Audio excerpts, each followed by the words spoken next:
My father passed away in 2016. He died by suicide. I found a body, and what if you chose your father? What if you chose your parents before you came to earth? most women just want to be listened to, and they want to be seen and acknowledged in that moment. You know, they want to express how they're feeling. And the power that we have as men when we're truly listening is we can also help our partners to go even deeper.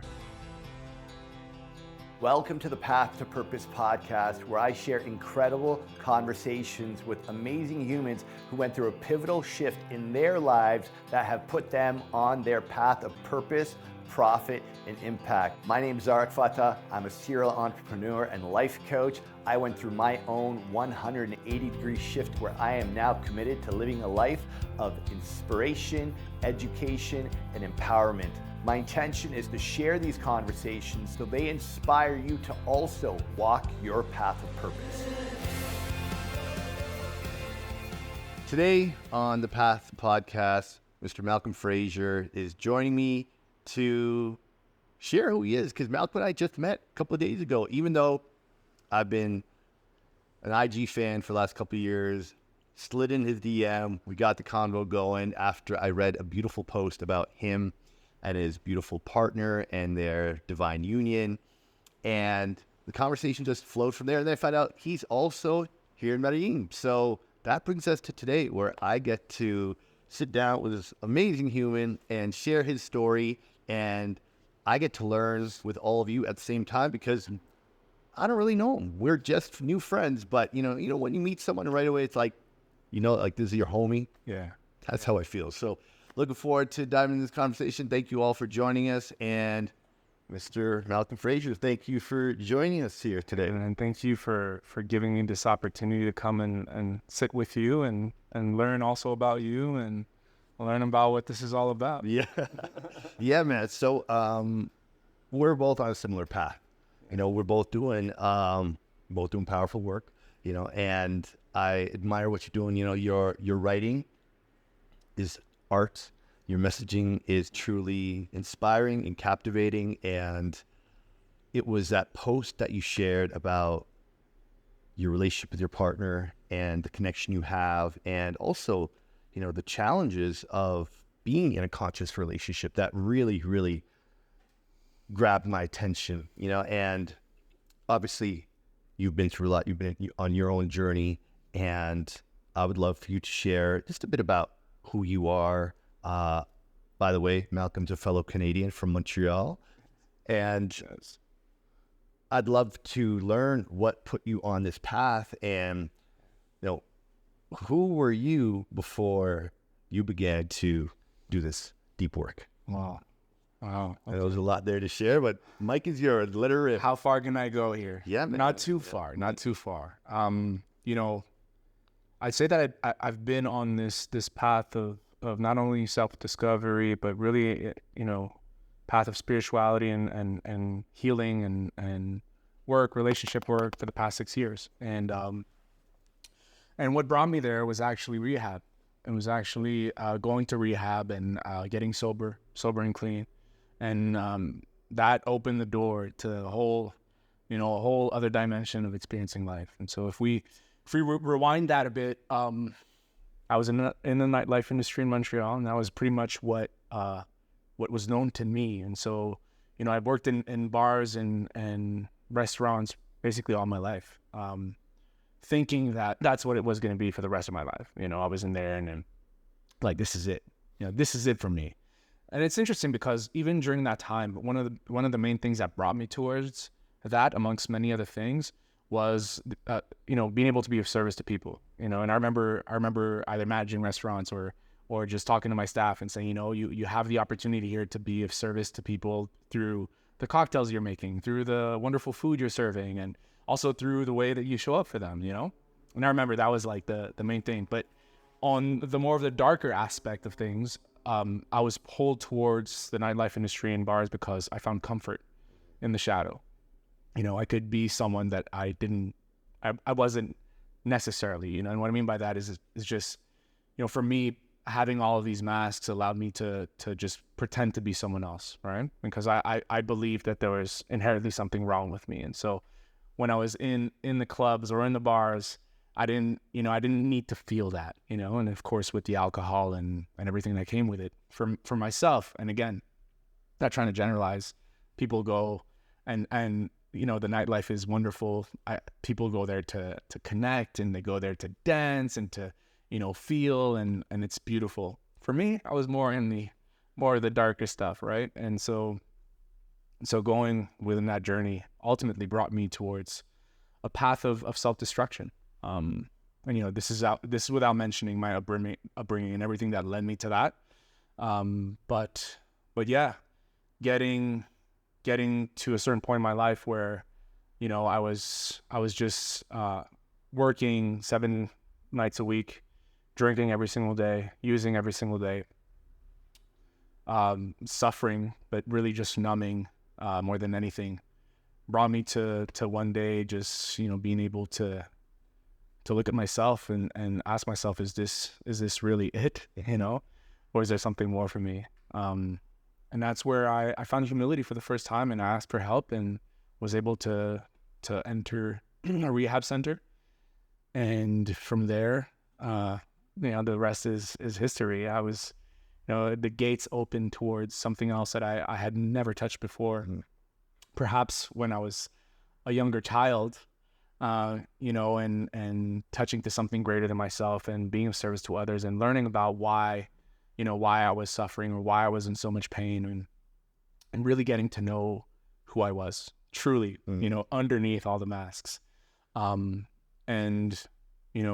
thing that I remember, in early sobriety is I told myself, everyone needs this, like every single one needs this. And this was like sort of like what I call the spiritual ego, the spiritual inflated ego, where I just started to spread the word and, going to my old friends and saying, man, you gotta get sober, you gotta stop drinking, and which was a beautiful experience, because it allowed me to touch another deeper level of humility and understanding that, hey, this is your path, this is your journey. This is for you to discover what is there for you. Uh-huh. And so diving deeper into that allowed me to dive deeper into myself and deeper into others as well, and finding relationship with myself, something greater than myself. And when I say that, to me, it's, people call it the universe, people call it the divine, I call it God, I call it God, and not from a religious standpoint necessarily, but really I believe in something that's greater than myself, that helped me and saved me in that aspect.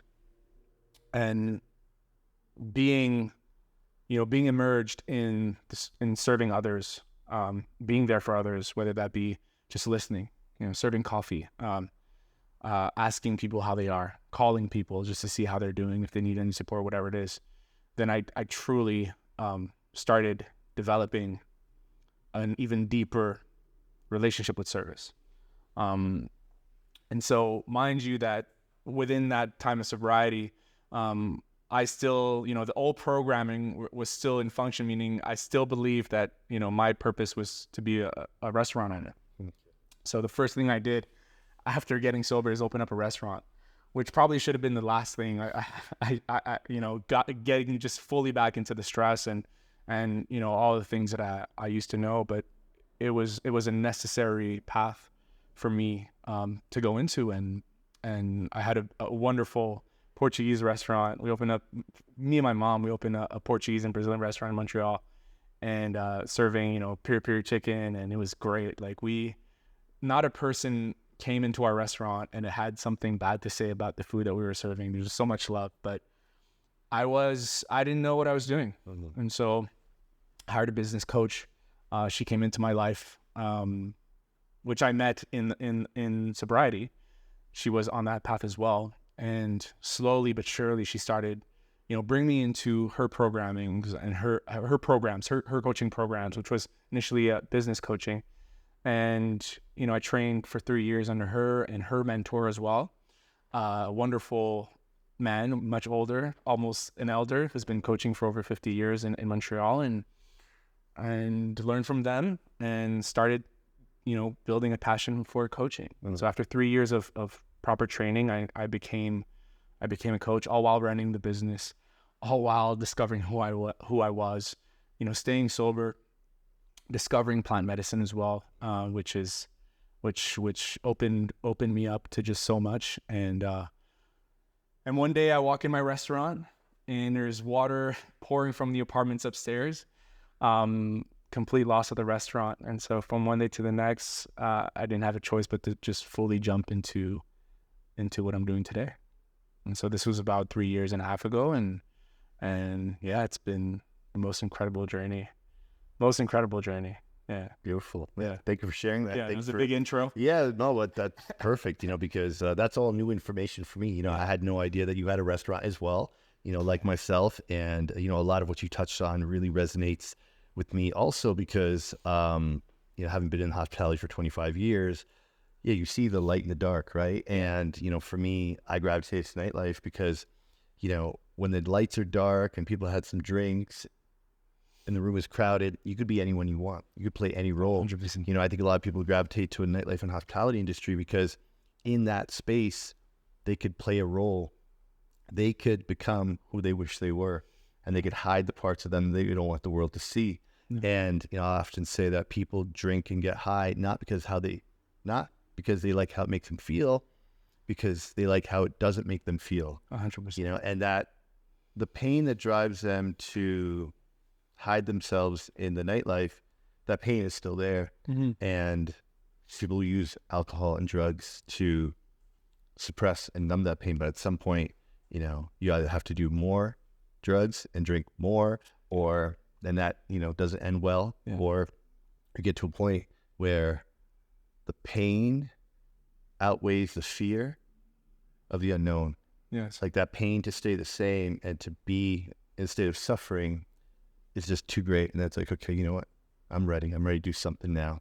And that's a beautiful, inspiring story. And I'm happy to know that we have even more in common now, coming from a hospitality background. And as you were talking about the period, you guys started getting hungry. Oh yeah, me too. Yeah. And that's great that you did that with your mom. That's super cool. Yeah, it was a beautiful That's awesome. Yeah. So from the coaching, because I don't know if you went through this, but I had like hardcore imposter syndrome, when I started coaching, because like I'm a high school dropout, I'm a nightlife guy. People are going to pay me to coach them. What? And it required a lot. It required a big shift. It required me really letting go of a lot of my old programming, my limiting beliefs, to step into that role of being able to actually ask people for money. Because similar to you, people started seeing my shift and they started coming to me with questions. And I just felt like I had discovered something so beautiful. I just wanted other people to know. And I remember my first kind of breakthrough moment was in the Landmark education program. I did Landmark Forum. And I remember after Landmark saying, I had to tell everybody, my brother, I even talked to my mom, I talked to anybody I could. And it got to a point where I was actually like kind of annoying people, I'm sure some people even just stopped taking my calls. And then I realized, you know what? You got to meet people where they're at.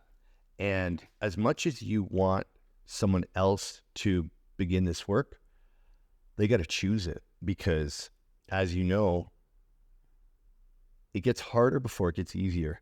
And that first 3 to 6 months is going to blow up your world. And once you begin this journey, once you start walking the path of personal development, it never ends, and you have to want it bad enough that you're willing to choose it every day, because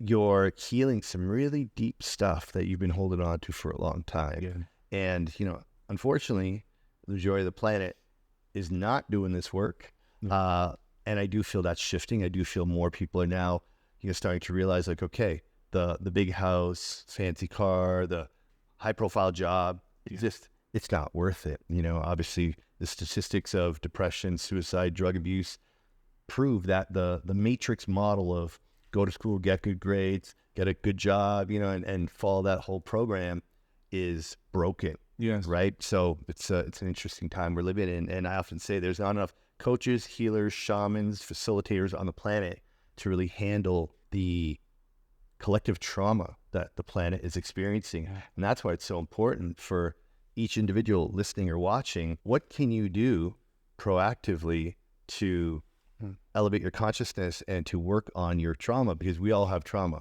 We all have healing to do. And it could be diving into books or podcasts. It could be going on a retreat. There's so many ways to initiate that journey. I'm curious to know, what were some of like the really pivotal teachings, courses, experiences that helped you to become more, I don't like the word enlightened or awakened, but had you discover yourself, your life, and your service in a new way? Yeah, this is great. This is a great question. And I want to touch on something that you said about, you going through all of those fears of the imposter syndrome. And this is a thing about coaching that I've come to realize. And, it's a, what is it? Like a $1 billion industry, right? 5 billions or something like that. At least, yeah. At least. And you see a lot of people getting into the coaching space, and like after 3 months or 4 months, are like, oh no, they go back to the old programs, right? Because it's an incredible initiatory process of going through all of your fears and going through all of your limiting beliefs and having to work through that, right? Because, some people will cave in when the imposter syndrome kicks in, and you're like, we might to do this. And then it's like, okay, let me just go back to what is known, right? And so that fear of the unknown, the fear of not being good enough, the fear of running with, all of it just comes in within this process of coaching as a coach, and also as someone that you're at the end of the day, you're always a student, right? And I think another reason why people also give up on the coaching path is they realize, like, oh shit, for me to be a coach and inspire others, I have to be in integrity to myself. I got to do even deeper work, because if your client sniffs inauthenticity or can sense that in your frequency that you're actually not walking your talk, they're not going to trust you, because a client is trusting you with their time, their energy, their life, their marriage, their children. A client's trusting you with all of that. And that's why for coaches to continuously invest in themselves, 100%. continuously 100% want to up level is imperative, because becoming a coach is actually the deepest work I've ever done, because it brought up all my shit, all my old stories. And I constantly ask, how can I improve my service? How can I elevate my offering? How can I be more connected to my heart to show up for these people who trust me? Yeah. And that has been, it's been a journey. Yeah, it's incredible. And you see it even people that are even almost afraid of using the word coach. They don't want to call themselves a coach, and they prefer saying a guide or mentor, and all that is beautiful, but it's also because there's been so much lack of integrity within the coaching industry. And so, it's understanding that, the word coach comes from, it's a form of transport. It brings someone to point A to point B, which is literally the root of the word and what it means. Really? Yeah. A coach used to be a form of transport, right? In the 1800s. Yeah. You see it in Western movies all the time. It's the coach brings you from one point to a second point, right? And so that is much of the work that we have to do as coaches. And so just going at the word, and understanding where it comes from, is like, yes, this is part of what I do. I support people in getting to where they want to be. Now, to answer your question about what were some of the pivotal teachings, and this is something that I love when it comes to coaching or even healing, or just a process or just the human experience itself. I remember reading in some of the mystical books that I love reading, they say, when a student is ready, the teacher appears, right? And so that is applied to everything, I believe. It could be a book, it could be a person, it could be, it could be a situation, right? An experience can be a teacher. An emotion could be a teacher as well. When you're ready, it will appear. And so that is something that is continuous on this path. And for me, the teachers, or the main teachers that appeared in my life, it's really interesting, because a lot of people, go into sobriety and they're like, once you've done all the steps, for example, if you're part of the 12-step program, once you go through all the steps, you'll have an awakening. That is one of the things that are promised. And yes, it happens to people. For myself, it wasn't necessarily, I thought I awakened, in the beginning of my sobriety, but it's actually 2.5 years in when my awakening came through discovering something that was very deeply, deeply, deeply hidden within myself. And I only remember 25 years later. And what that was is that, I had a very strange relationship with my father. And my father was absent, just like many men in our society, and women as well in our society. You know, and this is part of the work that I'm doing is about reclaiming the father archetype, or redefining what that means by helping men, you know, becoming not only the best versions of themselves, but also being the fathers that they wish they had, right? And this is an actual thing, and this is, you know, decades ago we sort of identified this problem of the absence of the father in society. And, you know, this comes in many forms, whether that's the addicted father, the literally absent father, there's never home, the workaholic, the imprisoned man, or whatever it is, right? It comes through so many forms, the abusive father. And in my case, my father was an alcoholic. And so he would leave, he was also a helicopter pilot. And so the beautiful aspects of him is that, you know, he was he was managing a team. He was going around the world. That was his passion. But when he would come back home, he was literally in his darkness, right? He would just drink every day, and just numb himself and shut himself down from the world. Very, very little expression, just none of that. And so, you know, growing up with a father like that makes me believe that, oh, this is what it means to be a man. You know, disconnected and just closed off and not expressive, and of course drinking, right? And so it's interesting because at a very early age, he brought me to bars. Okay. And that's where I started, you know, making this just a normality for me. Yeah. And so, you know, coming back to what I was saying earlier, not only did I find comfort in the shadow of trying to be someone else, it also allowed me to connect to my father when I would go to bars. You know, that was my connection to the father. Mm-hmm. And my father passed away in 2016. He died by suicide. Oh, wow. So I found the body, and that is, you know, and I remember the coping mechanism that came right away when I found my father. And this is big, especially in men, right? There's a few coping mechanisms when it comes to our emotions and experiences, such as, you know, distracting ourselves, numbing ourselves, spiritual bypassing. And then there's a fourth one, which is, you know, being strong. And what I mean by that is when I found my father, the first thing that I said to myself was, oh, I have to be strong for my mother and my sister. Right. Never allowing myself to process and go through what had happened. But instead just numbing that experience because I had to be strong, right? And so that's what led me to my path of self-destruction, which was perfectly orchestrated because this is what brought me to rehab, and then opened my whole view on a new world of who I am and who I could be.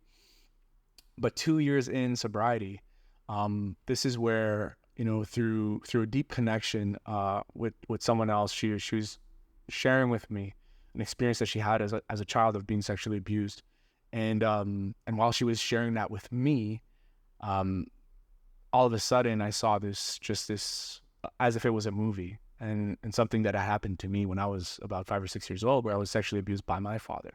Okay. And so that, for the first time in my life, 25 years later, remembering that experience just playing out in front of me, and my body's shaking, I'm convulsing and I'm crying and I don't understand what's happening, came to this realization that is exactly what had happened. And that was the memory or experience that was completely suppressed within me, trapped in my body, that had so much to do with my behaviors and my addiction and my numbing and my distraction. And then I started remembering key moments in my life where, you know, at the age of 8 years old, I wrote a suicide letter to my mom, and I'm 8, and she saw it, and I remember her reaction and me just trying to express that I was not well with myself, you know, and not knowing what that was. I'm a child. Mm-hmm. I don't understand what's happening. And so in hindsight, I can see how the mind and the ego is a powerful thing, and hid that experience in my shadow so that I didn't have to relive the pain or go through the shame or whatever it was. But the problem with that is that if it is a repress, then we are still trapped in the conditioning of that experience itself, right? Without even knowing what's happening.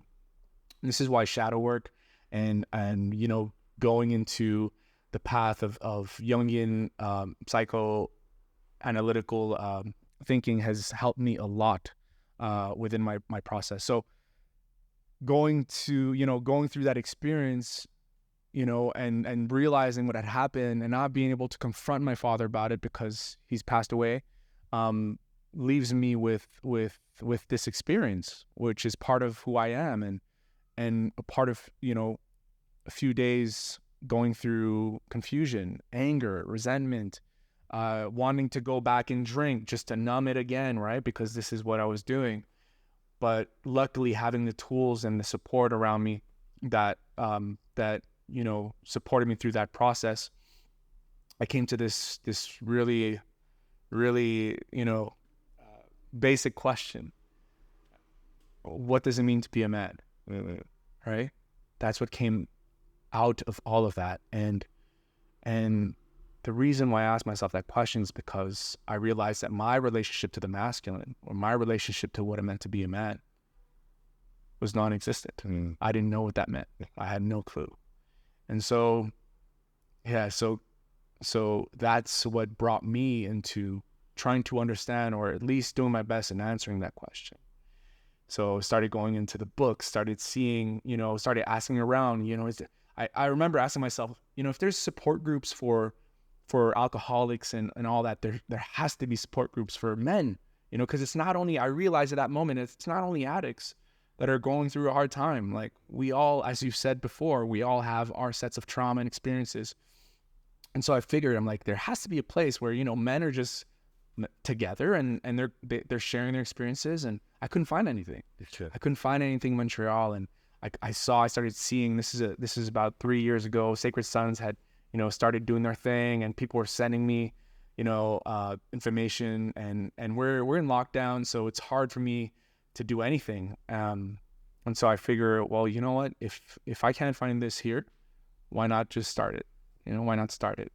And I had started, I started even my Instagram account and started talking about masculinity and men, and how men, there's so much power in going in our vulnerability and expressing ourselves, because that's what I was discovering at the time.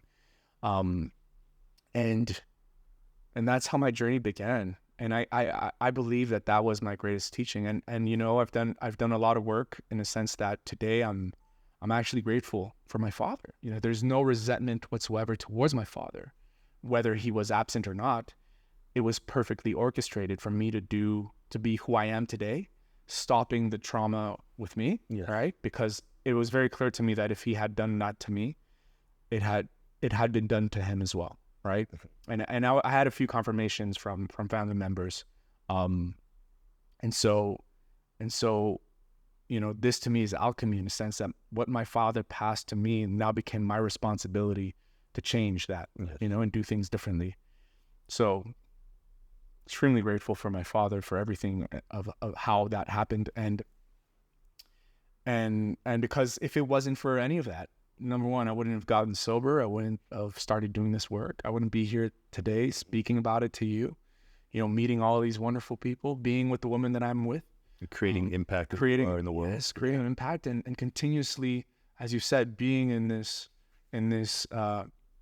personal development space, which never ends, but also allowing myself to bring harmony into the work and also play. Now that I'm doing the work, I can also play in my life and have fun and enjoy all of the beautiful things that life has to offer me. Yeah. So that was the most pivotal moment. And a few months later, ayahuasca came into my field, and it was just a deep calling to go and sit with the medicine, regardless of my past experiences. And through the experience, I was shown that this was the thing I was going to do, and there was nothing else but this. And my mind was like, yeah, but I can still have the restaurants and do this and do that and all of that. And a month later, that's when I walk in my restaurant after the ayahuasca ceremony. A month later, I walked. Grandmother was like, "Oh, you don't want to listen?" Yeah. No. She was like, "This is what's gonna happen," and my mind's like, "Okay, but," and I had my first men's event all in the same time. The first ceremony, a week later, my first men's event, and then 3 weeks after that, I walk in my restaurant, complete loss of the restaurant, and just like, oh, okay, this is it. This is it. Yeah. Wow. Thank you for sharing all of that. I just want to acknowledge you for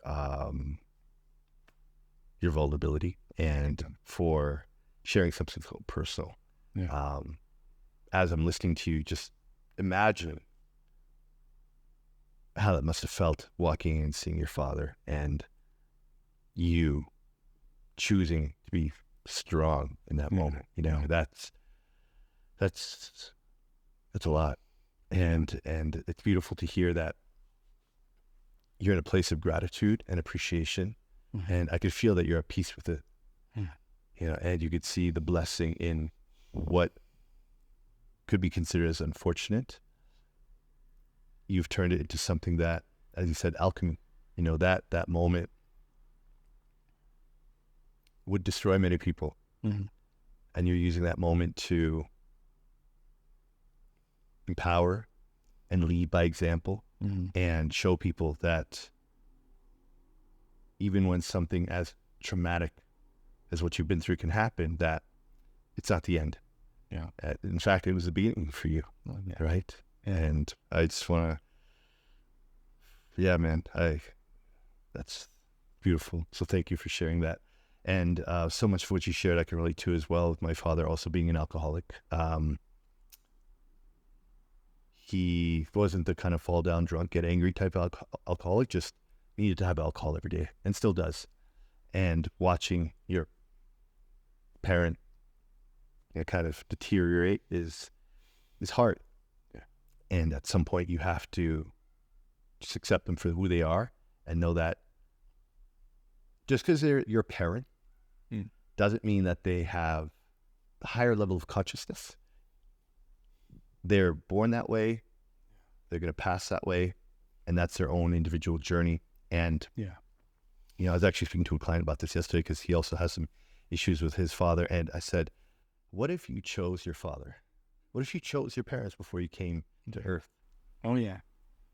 Why do you think your soul chose your parents? What lesson do you feel there is for you to learn, for you to grow and evolve? Because your parents may never change. That's right. And, you know, clearly you chose the father you did to become the man you are today. Yes.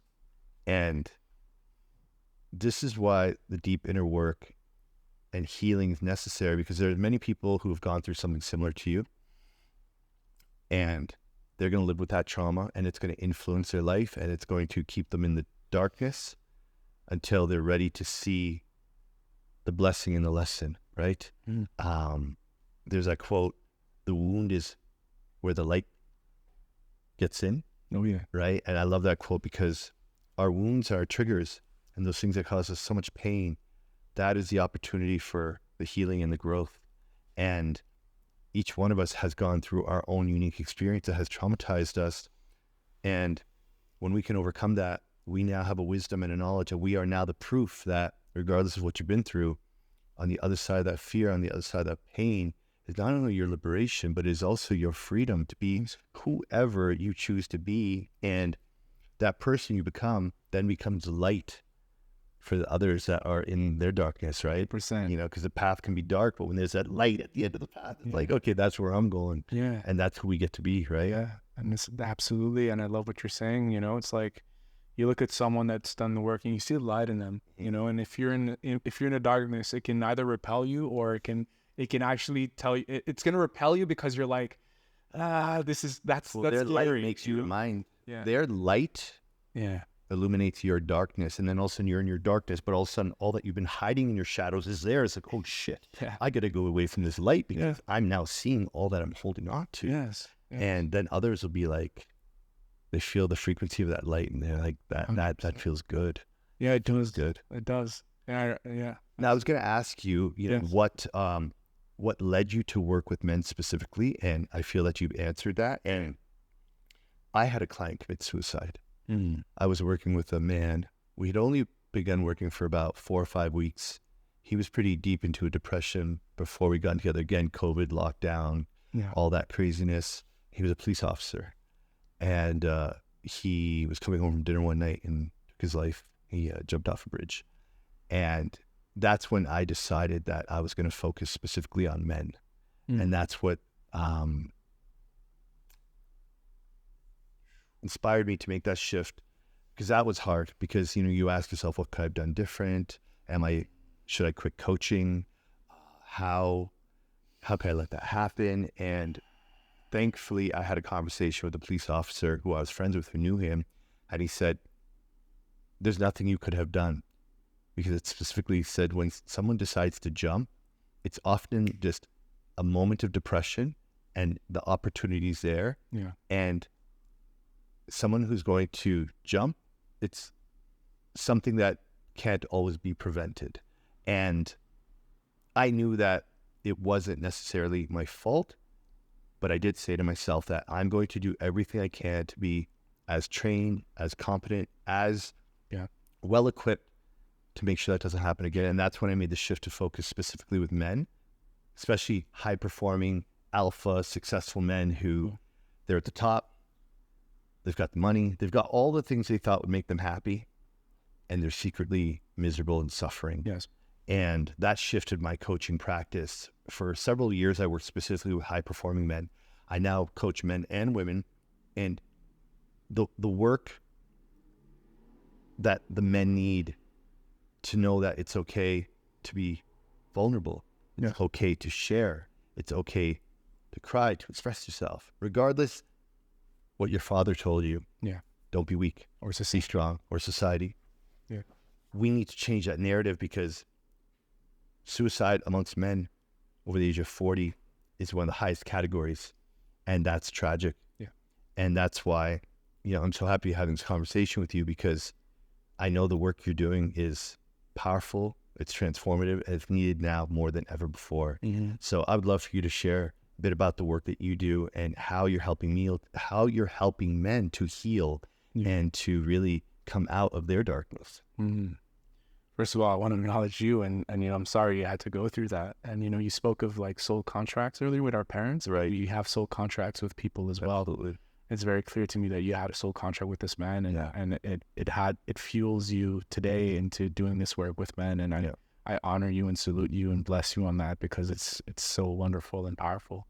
Just like myself, the soul contract with my father is what fuels me to do this work with men, and oh man. Yeah. This is good. This is great. We have much more in common than we think, right? Never any coincidences. Yeah, right? 100%. Yeah. And I love that. And you're going to help me find my divine partner. okay, good. All right. In the past 6 years, I've of course learned different methods of coaching, and that allowed me to create a sort of foundation of what coaching can look like. And the three main pillars that I was conditioned in is like, what makes a great coach is someone that's continuously learning.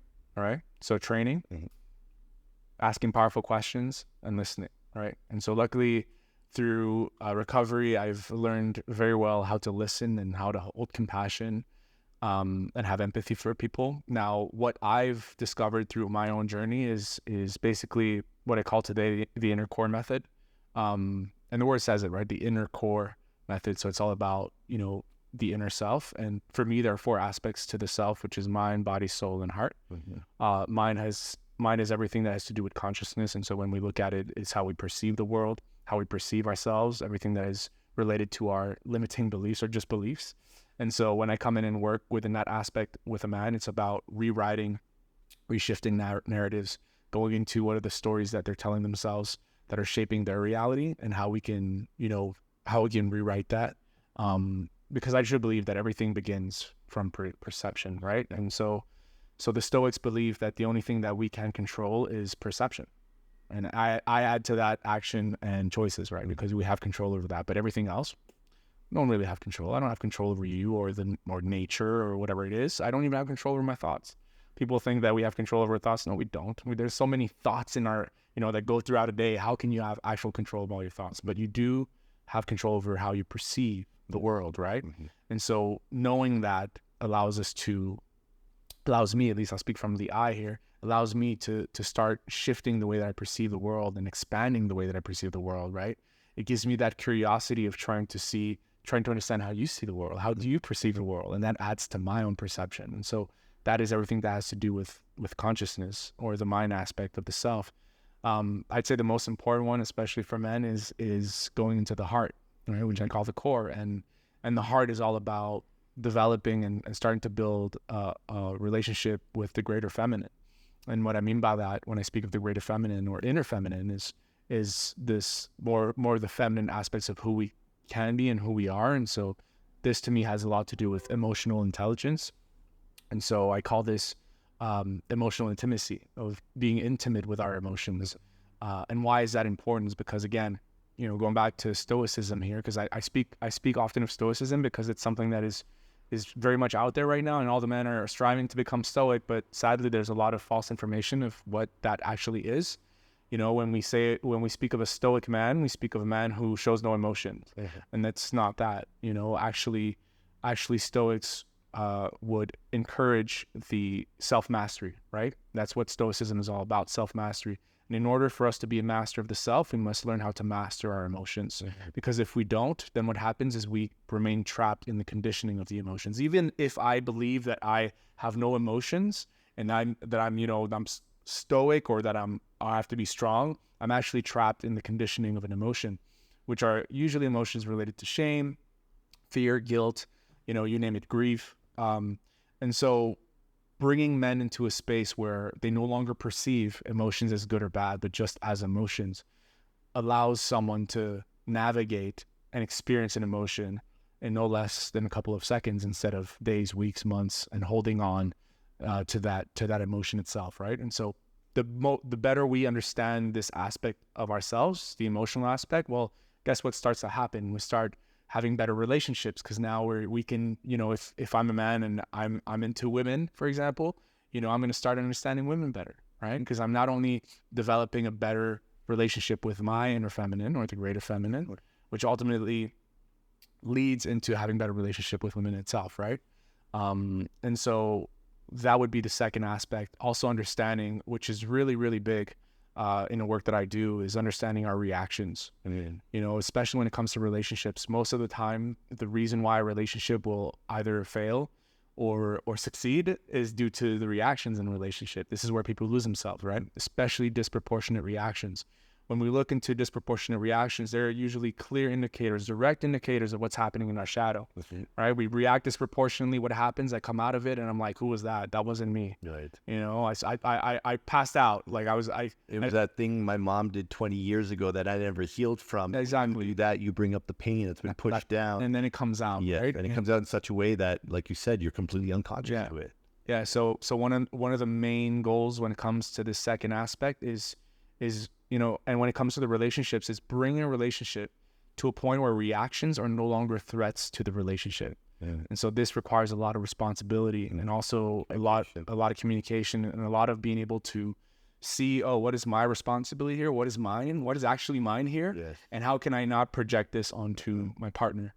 And so it's beautiful work, because now we start understanding ourselves better, and we start also seeing our partner in their reactions and understanding where that comes from, being able to build and create more compassion and empathy for our partners. Something that I say in relationship is my way is not the only way. And we forget this, right? Especially when we're in intimate relationships, we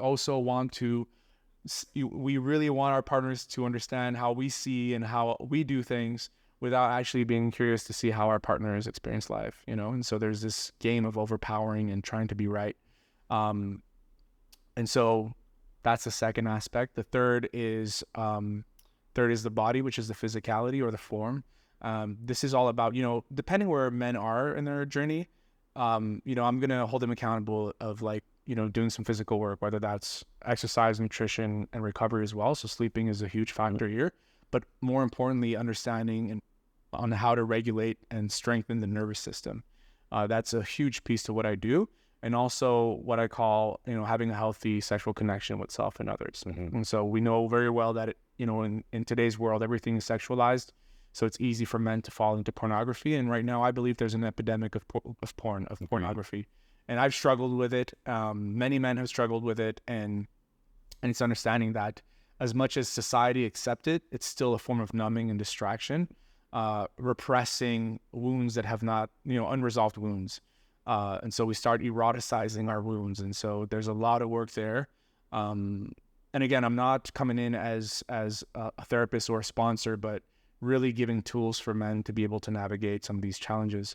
And then lastly is the soul or the spirituality. I'm not here to impose my spirituality onto anyone, but I truly believe that once we connect to something greater than ourselves, then we start not only deepening ourselves, but having a more clear and simple approach to life. having more direction and having purpose, which is something that is very much, promoted and pushed into men's work, connecting to your purpose and having that purpose. And I believe in that because I think everything has a purpose. So it's bringing men into that and really, fulfilling themselves and experiencing life from that space of purpose and connection to something greater. Because if there's no connection to something greater, then it's just about me, which I believe we're not here to just focus on me. Yes. So so much of what you shared resonates with me. And I just want to jump back to the part of relationships, because it's no secret that it is not easy to find a partner, and dating is more complicated now than ever before. Yeah. And when people ask me why I'm single and what my longest relationship is, my longest relationship is 2 years. Okay. At the time of this recording, I'm 49 years old. I'm single. As you know, I'm participating. I'm almost done my 6-month feminine cleanse. Yes.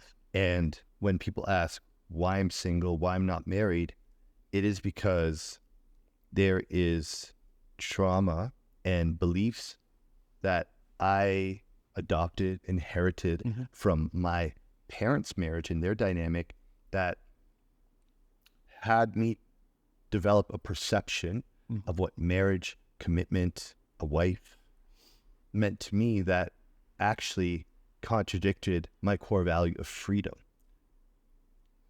Marriage to me was prison for my mom. Yeah. It was torture for my dad. Yeah. And the familial dynamic, what we're born into, creates an imprint on us that has us develop our unconscious beliefs. And like you said, we have 70,000 thoughts a day. 90% of the same. 95% of our actions we're unconscious to. It's a subconscious programming. Yes. So for me, as much as I love being in partnership, for as much as I love women and connection and intimacy, I was never able to break through because I didn't know how to communicate when things got tough. I wasn't willing to go deeper because I didn't learn that from my parents. And, as you said before, you drank to feel closer to your father. And with our parents, we model what they do. And especially our father figure, the man, he's our provider, our protector. Yeah. At least that's what we would hope for that masculine male role model. And we will either adopt or reject the qualities that they possess. My father being an alcoholic, I rarely drink. I don't smoke. Never been into drugs because I saw what addiction does to someone, right? And I adopted the patterns of my parents' relationship to protect myself from what they went through. But what my parents went through doesn't have to be my future. And I've had to do my own deep work to heal that, to accept my parents for who they are, to honor my mom and appreciate my father despite what they did or didn't do growing up, so I can heal that, have love and gratitude towards them, so then I can clear that so I can now be open to love. And I can see that so much of my habits, behaviors, the way I dated, courted, the way I slept with women, the way I used females to feel better about myself due to my insecurities is what has sabotaged some very beautiful relationships in my life. And it's through doing the work and looking in the shadow and seeing, okay, there's this pattern that keeps looping. Well, I've had 5 amazing girlfriends. Clearly, I'm the common denominator in these relationships. So what work is there for me to do? And so much of what you've said is what has helped me to get to this point where, say the longest journey you'll ever take is from the head to the heart. The longest 18 inches, you'll ever walk or ever travel. And as men, we're so in our heads.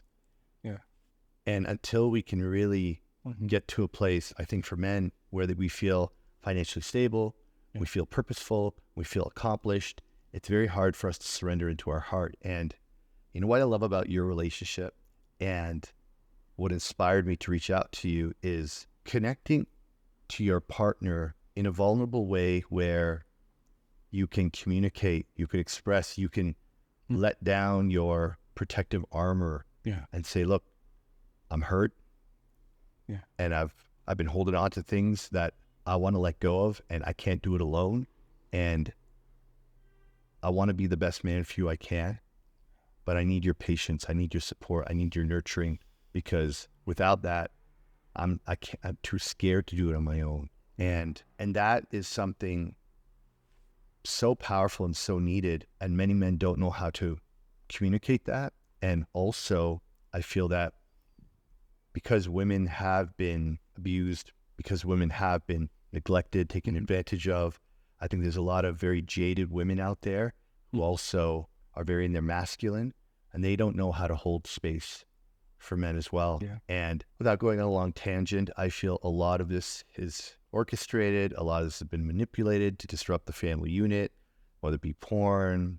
Yeah. All of this has been, in my opinion, part of a bigger plan to disrupt divine union, Yeah. And when I see you and your beautiful partner and how you communicate, how you hold space together, work together, all, that dynamic, like that's couple goals for me, you know what I'm saying? And it is a major problem. It's a challenge many men and women are dealing with. It's like, I've got great guys I know saying, I can't find a good woman. Yeah. And I've got amazing women who are like, I can't find a good man. 100%. And they're out there.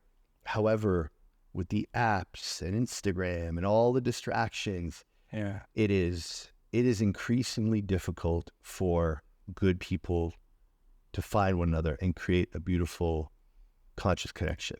Yeah. Yeah. I fully agree to that. Can I ask you a question? Sure. Yeah, because you said something really important. I just want to revert back to real quick. You said that you saw your mother imprisoned. Yeah. In the marriage. Are you sometimes afraid that you would imprison a woman? I feel I would be in prison. Yeah. Not that I would imprison her. And just to give context, that I heard my mom say repeatedly growing up, if it wasn't for you kids, I'd be out of here. Being married to your father's like being in jail. Mm-hmm. When you kids are old enough, I'm out of here. Yeah. And my parents slept in separate bedrooms. My father deeply loves my mother. And my mom felt out of love for my father a long time ago, but stayed out of obligation to my brother and I. Thanks for sharing, bro. Yeah. Yeah, thanks for sharing. And I know that you've done a lot of work around this, most probably. And so how do you see divine union today? What does that mean to you? Yes. So I see it being that both the masculine and the feminine have a role. They have a purpose in the relationship. Mm-hmm. And it is in acknowledging that within one another. Yeah. The man is the frame. The man is the provider, the protector. The woman is the nurturing, creative, compassionate element that the man can only rise so high without the feminine, and the feminine cannot be her fullest self-expression without feeling safe from the masculine. Yeah. And I see divine union being that there's no secrets, there's no compromises, or no reason to feel disempowered, that anything can be said, anything can be created, and it's a partnership. Yeah. It's a deep friendship. It's a bond and a connection that makes both people better humans as a result of the relationship. And somebody said this to me once, it's a relationship works when both people feel that they're getting the better deal. That they feel blessed. Like, I can't believe she's my girlfriend. I can't believe, that. And when people keep trying, keep working at it, knowing like, that's it. It's continuous work, just like personal development, a marriage. And again, I haven't been married, I haven't been in a 5-year, 10-year relationship, but I imagine that a relationship is the most powerful form of personal development that there is, right? And I feel that why so many marriages fail is because people haven't done their inner work before getting married. So there's this incomplete, traumatized version of you seeking a partner who often we seek a partner that is going to trigger our wounds, and we unconsciously choose that partner because there's part of us we want to fix, or we choose partners that remind us of our parents, and we think if I can fix this partner, I can fix my parents. Yes. There's this weird psychological connection there. So I feel that most people who are getting married, they don't even know who they are yet. And then because because marriage is such a powerful form of personal development, now you're in the marriage and now all the shit's coming up. And as you start to grow, evolve, heal, one day you wake up, you look at your partner, you're like, why are we even married? Yeah. You know, and COVID was a big catalyst for a lot of separations. And I see this happen in Nosara a lot too. A lot of married couples, kids move to Costa Rica, and within a year or two, they separate because they realize like there's so much that was there suppressed. And now that you're in this vortex where everything comes up and there's nothing to do but be with one another, it brings up things that ultimately tear apart the marriage if you're not willing to do the work. If you're not willing to look at yourself. Yes. Right? Because that's what you're seeing through your partner, is seeing yourself. Yeah. And it takes a lot of courage, right? Takes a lot of devotion. Yeah, I fully agree to that. Yeah. And I've had to recognize my patterns in a relationship and where I've sabotaged, because, you know, when you're single and you start to see your ex-girlfriends with children and married and living a great life, and, you know, I ask myself, like, wow, how did I not see that person when I was with them? How did I not allow the relationship to evolve to that point? And the truth is I just wasn't ready. I was still so caught up in my trauma and limiting beliefs from my parents' marriage that I couldn't see the potential of her and I because, again, I was looking through the lens of my parents' marriage and that I wouldn't want to go deeper because I'm not willing to give up my freedom. And, you know, divine union is being in partnership and still having that freedom because you can create that together. You know, divine union does not mean incarceration. No, you know, I truly believe commitment brings freedom. Yeah. Because we've just said it, we live in a world of distraction. We live in a world where you're looking left and right and there's just so much information. Commitment allows me to bring a narrow vision to what I want and what I need and remain focused and committed to that path. Living in alignment. Exactly, living in alignment. Yeah. And feeling fulfilled and nourished because it's like, hey, I have the freedom to choose to do whatever I want, and I'm choosing to show up as the best husband, best father, best partner that I possibly can. Yeah, I'm on there. Well, hold that vision, brother, because she's out there. She's out there. She's holding that vision too, and now it's just, you know, it's time. That's gonna bring you together. Yeah. So you and your partner have been together a couple of years now. You've got this beautiful connection. So for those out there who are, you know, maybe going through a challenging time in their partnership and they're wanting to make it work, what would be some key tips or advice you might have for them?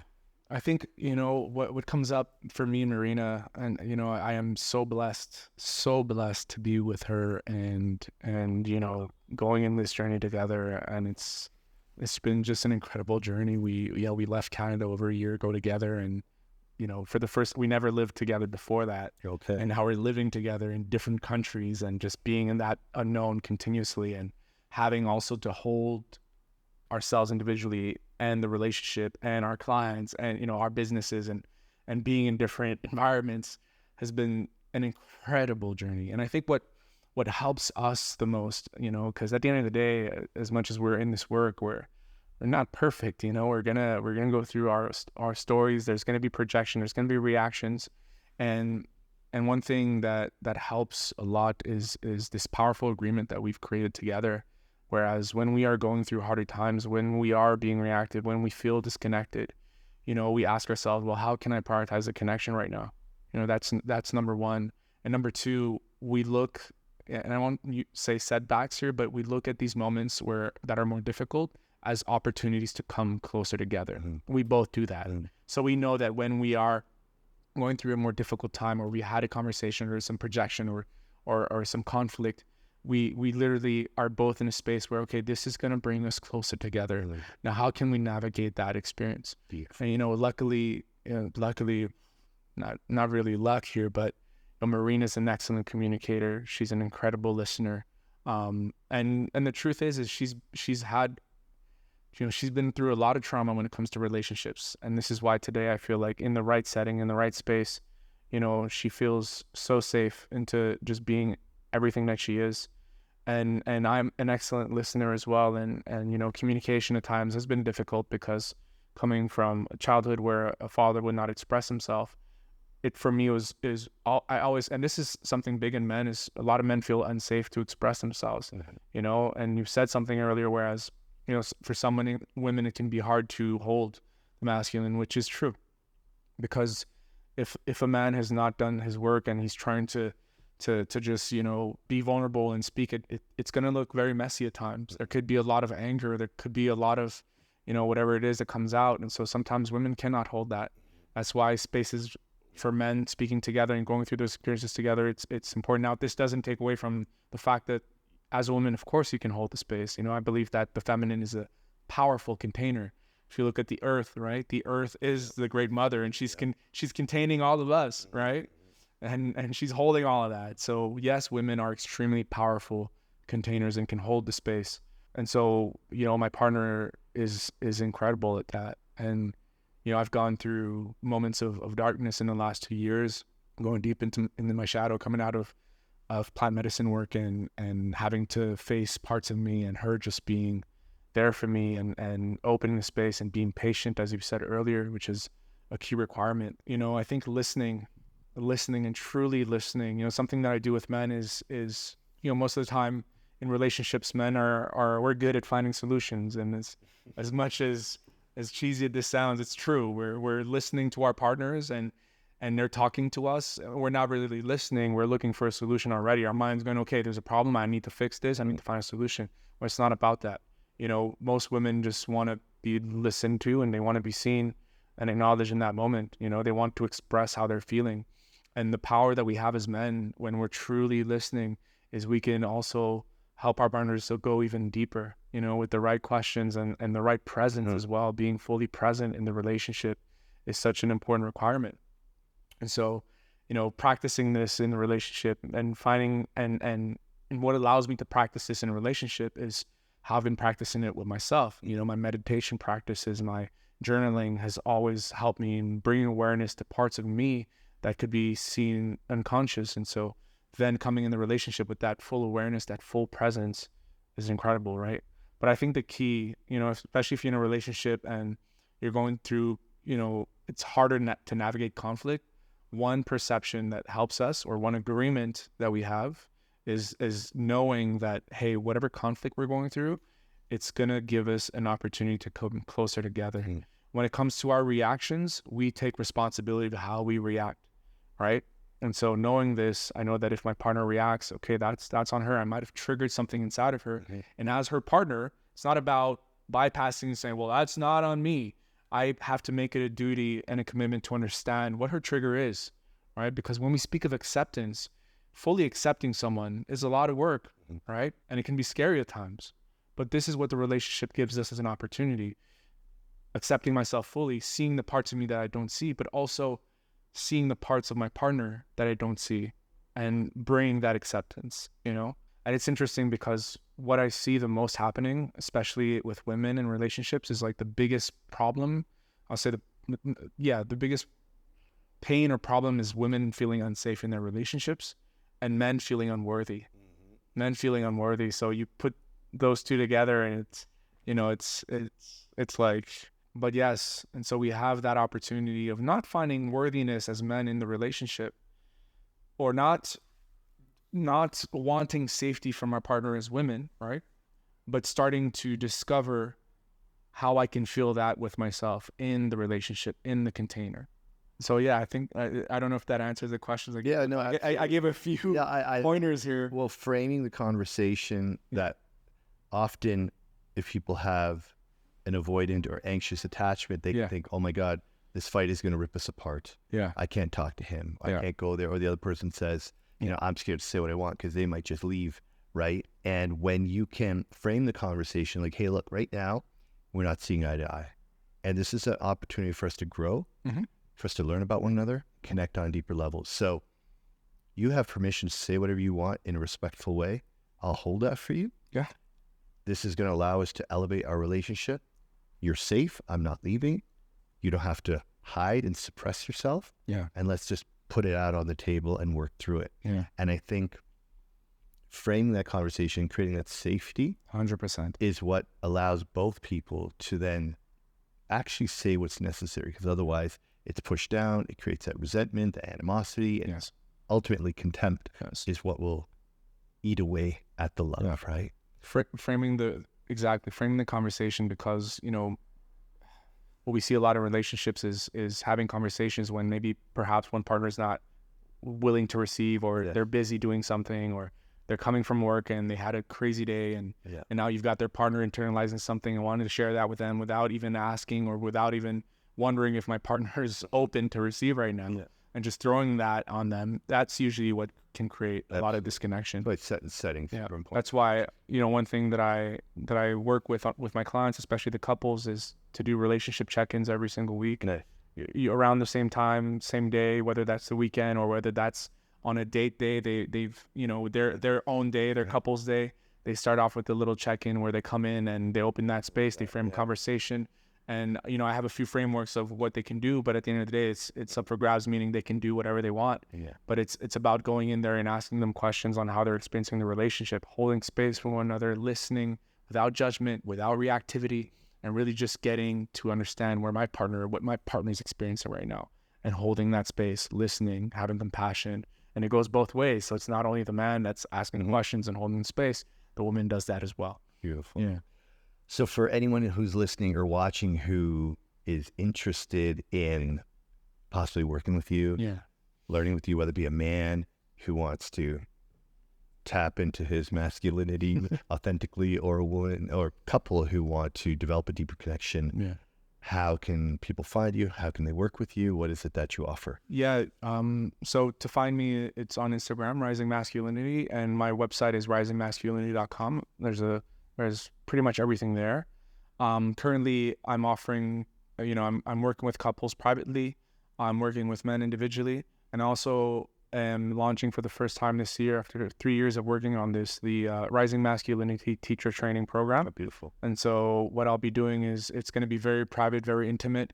I'm bringing in 10 men who are going to, basically, I'm giving them the blueprint of how I've built my business, and also how to become heart-led men and coaches, and be able to coach other people in that process, you know, coming from what has worked for me, and giving them the tools and information to build their own thing, but still with the foundations of what I've acquired and practiced.